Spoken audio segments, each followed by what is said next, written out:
probably one of your more non-traditional students, but I'm so looking forward to the journey. I really kind of know what I want in terms of the specialization that I'm really interested in. I teach educational law, so I'm really interested in legal issues impacting schools, particularly students with disabilities. So I've been kind of a researcher of that issue, but now I really want the formal legal training to maybe become an expert witness, those types of things. And I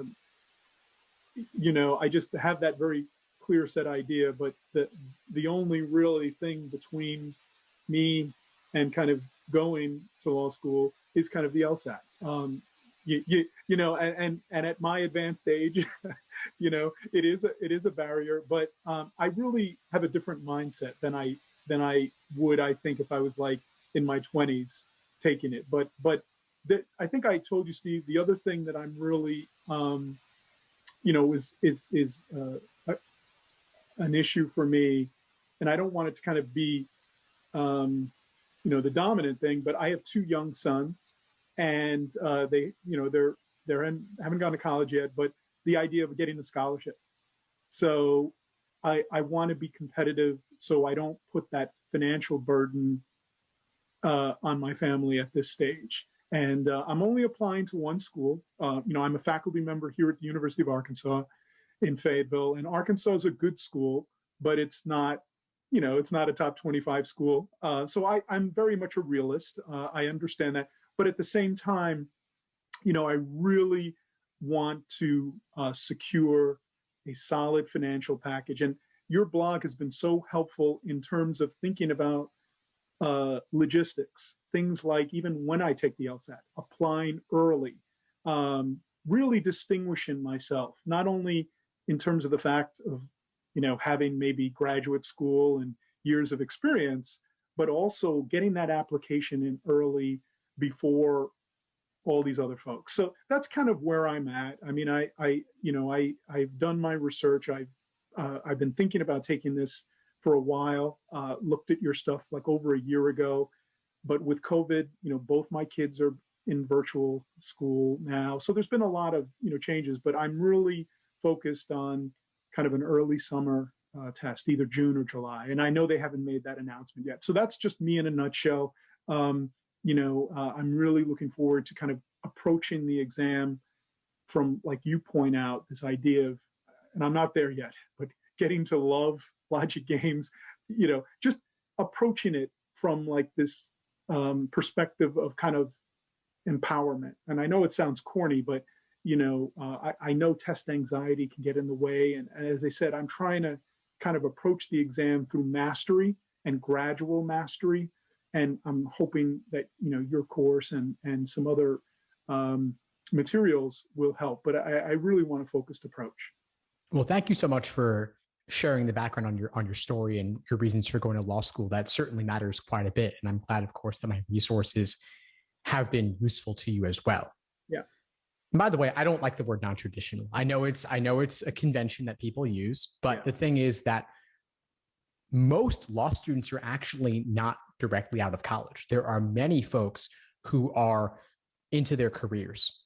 And so it doesn't mean that law schools will value you any less. If anything, they value you more because, as you said, you have very specific, deliberate reasons for why you want to go. You said expert witness, you have deep experience in the special educational space. And so they will recognize that and value it highly. And you will certainly be extremely employable upon graduation, given that. You also mentioned that scholarships are incredibly important to you, given that you don't want to place a burden on your family, which makes a lot of sense, of course. But you also said you want to apply to only one school. Right. So thinking about it from the school's perspective, if they know that you have no other options and they know that you're tied to that particular area, they may want you there, but are they going to give you a lot of money? Right.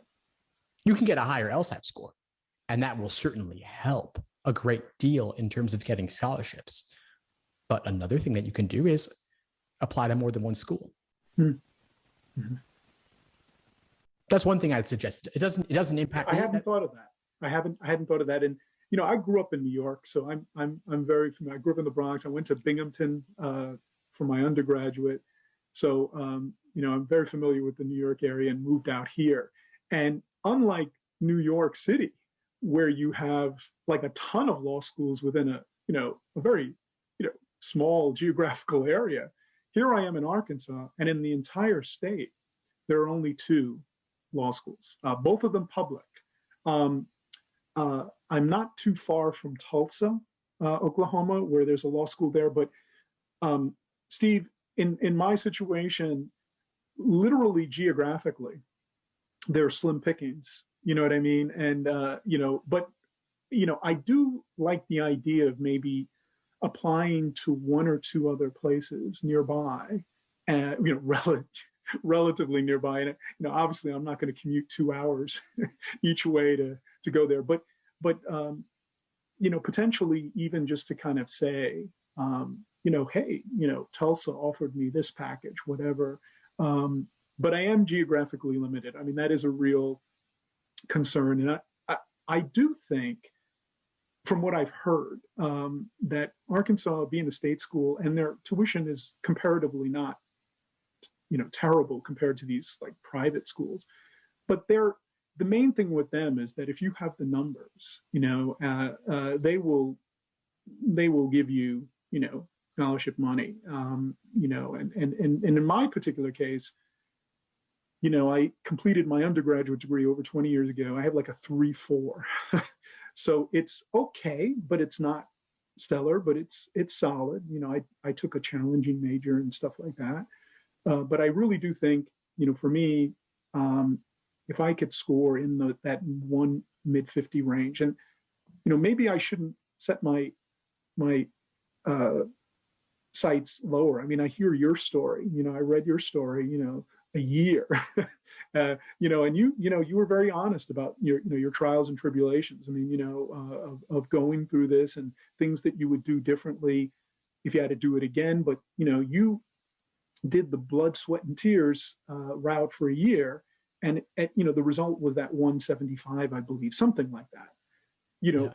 From my vantage point, I don't know if that's attainable, but I think if I could score in the 160s, mid 160s, that would secure a good bit of money, and not necessarily a full one, but it would secure, because I think they're 75 percentile LSAT. When I looked at the report, I think it's the 509 report for 2020. It's like a 159.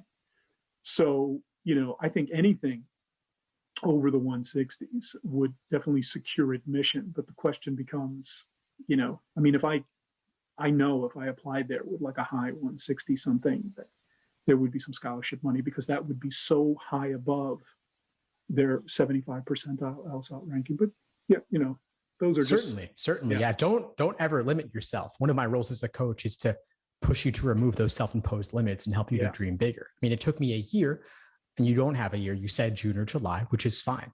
You can take it in June or July and still apply at the very beginning of the cycle in the fall. And speaking now in mid-February, that gives you approximately 4, maybe 5 months. And I know you've been following me for quite a while. That's enough time to make anything happen, given your prior exposure to and background with the LSAT and admissions.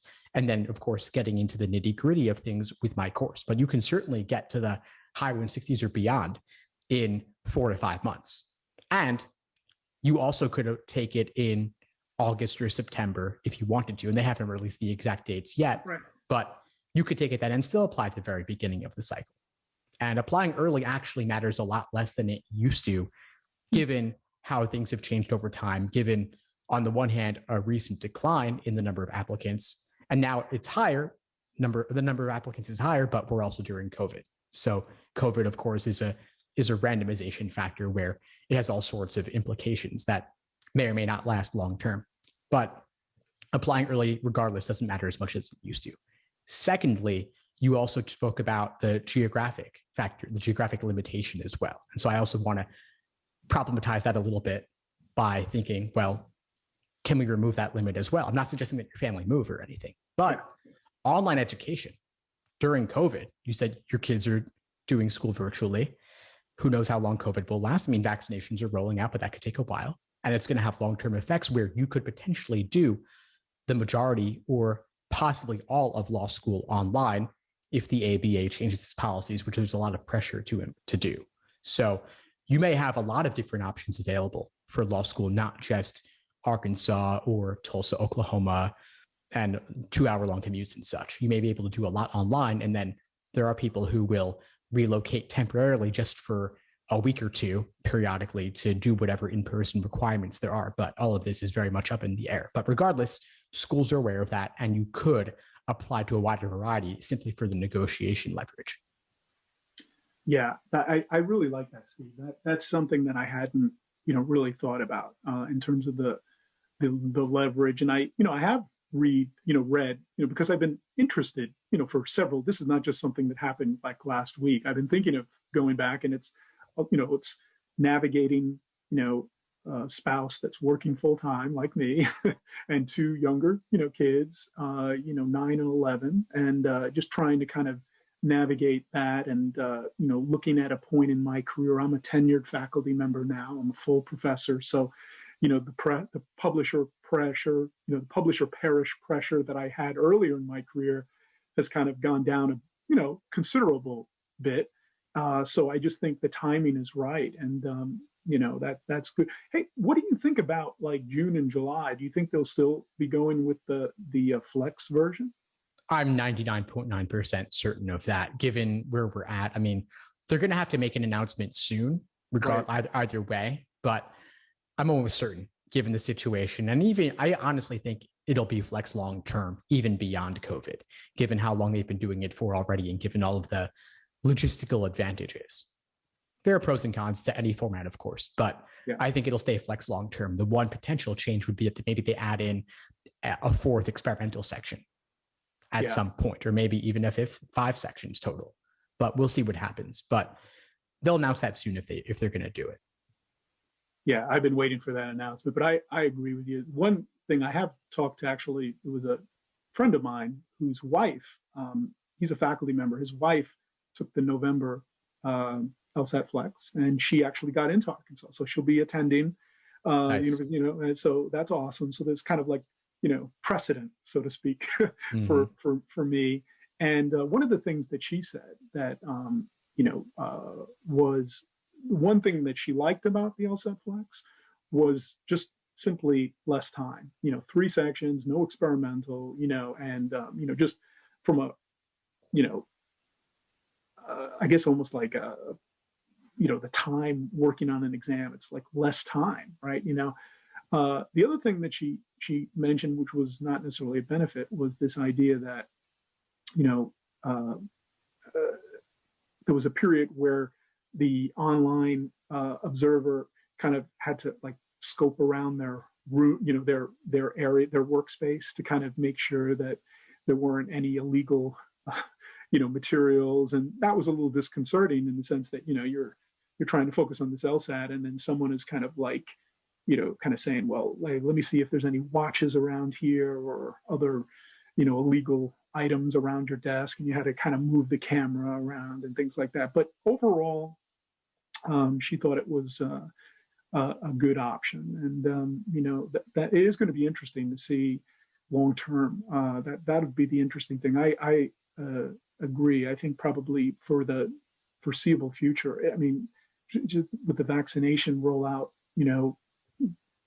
I couldn't imagine that by early summer that they're going to say, all right, we're ready to open up test sites and take the digital exam. I just think that logistically they're not ready yet. But you're right, they're going to have to make that decision soon. Yeah, one thing I wanted to mention, and yes, I agree that the Flex being shorter is definitely preferable for most people. I think most people like that better, as I would as well. One thing I should suggest is that to avoid any potential stress about the Flex, is that the proctors, that's just bad proctoring for them to interrupt the exam to look around for the security check. They should do that, and typically do that by default before the exam starts, before the timing starts. And so if they don't do that room scan before, and they're about to start your exam, you should remind them and say, hey, hold up, aren't you supposed to do the room scan? Which might sound weird for you to remind them of their security procedures, but better that than they interrupt. And of course, they should always stop the time if they're going to interrupt you for any reason. And you can ask them at the beginning as well, hey, just in case you need to stop the exam for any reason, can you please pause the clock? Because every second counts, as you know. And there are proctors who are just like, hey, how's it going? And you'd be like, can we talk later? I'm in the middle of something important right now. So definitely get those things out of the way at the beginning before it starts. And you've got plenty of time. I have tons of materials in the course on the Flex specifically. And so you'll be able to make yourself aware of all the details before you take it. Yeah, I've seen that. So, again, I've really just kind of, what's been really helpful, and I'll let you go because I know you're really busy, but again, I just so appreciate finally getting the chance to meet you. And as I said, I've been kind of looking at your blog early on, and I've seen all these advancements. So I've seen you become, go from kind of, beginning this process and then technologically advancing, and really it looks really wonderful and well designed right now. So I've seen that evolution in your own development of the course. And, I teach fully online. So I get the amount of time and effort that goes into not just posting stuff, but, having making it not only aesthetically pleasing, but follow, a format and taking that time. So, I'm ready to hit it. I think one thing that has really helped me at this early stage, because now I'm really kind of getting disciplined, are your calendars. So I've kind of begun with the 4-month, and I've just started that last week. And, obviously I'm in the course now. So I've started to kind of take a look at I'm going through the lessons and stuff like that. And for me, it's not the overall complexity of the exam, but I'll be honest, what I think has stressed me out is just the timing, and I've been, and I really love your approach of like, everyone else is saying take the diagnostic, and I'm like, I'm not ready yet for that, because I haven't really acquired those kind of preliminary basic skills to kind of even begin timing. So I kind of like your approach of kind of, doing untimed, practicing the techniques, and then getting to a point of feeling more comfortable. And time is still going to be, an added pressure, but you need to understand the exam and its nuances first, I think, like you say, before kind of diving right into the diagnostic. So that's kind of where I'm at. But I'm a person that really benefits from kind of a schedule. And at least for now, it'll help me navigate my time and, continue to be a parent and, a faculty member and all these other things that I do. But, you also give a very good message of like, don't let this overwhelm you. So that's, I'm trying to take all these messages and kind of put them in a way, but yet don't underestimate the exam. You know what I mean? And so I'm just ready to go and ready to take it on and be incremental, but focused at the same time. So that's where I'm at. Fantastic. Well, I'm really excited to have you in the course. I'm glad you're finding the schedule and the course videos and organization and everything useful. So come to class. We have plenty of classes going on every week, and I'll see you there. Yeah, that sounds great. I've just started looking at those. So I probably, going to start being serious about those. I can't go to all of them, of course. But, I think once I get those fundamentals down, I'm going to start looking at those specific sessions that you have. And, definitely you'll see me increasingly in attendance. But once again, Steve, thank you so much for your time, and looking forward to working with you on my journey. Of course, same. It was fantastic meeting you now, and I'll see you soon. Sounds great, Steve. Be well. Thanks for tuning into the show. Please subscribe if you haven't done so already to be notified of new episodes as I release them. And feel free to reach out if you need anything at all as you move forward with your prep. I'm happy to help however I can. In the meantime, I wish you all the best and take care.